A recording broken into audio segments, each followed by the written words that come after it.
முதலமைச்சர் மு.க.ஸ்டாலின் வேட்புமனு ஏற்கப்பட்டிருக்கிறது. இதுகுறித்தான கூடுதல் விவரங்களை இணைப்பில் காத்திருக்கும் செய்தியாளர் ராஜகுமரன் வழங்கிட கேட்கலாம். ராஜகுமரன், சென்னை கொளத்தூர் தொகுதியில் முதலமைச்சரின் வேட்புமனுவானது ஏற்கப்பட்டிருக்கிறது. இதுகுறித்தான மேலும் தகவல்கள்.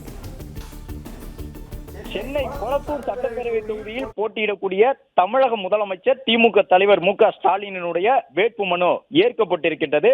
வேட்புமனுவை அண்மையிலே முதலமைச்சர் மு.க.ஸ்டாலின் தனது ஆதரவாளர்களுடன் சென்று தாக்கல் செய்திருந்தார். முதலமைச்சர் தொடர்ந்து கொளத்தூர் சட்டப்பேரவை தொகுதியிலேயே தற்பொழுது போட்டியிட்டு வருகின்றார். அதன்படி மீண்டும் கொளத்தூர் தொகுதியிலே களமிறங்கி இருக்கக்கூடிய தமிழக முதலமைச்சர் திமுக தலைவர் மு.க.ஸ்டாலின் அவர்களுடைய வேட்புமனுக்கள் ஏற்கப்பட்டிருக்கின்றன.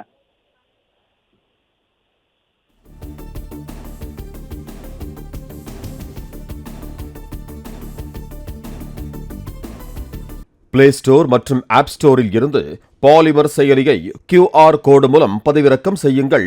செய்திகளை உடனுக்குடன் பெறுங்கள்.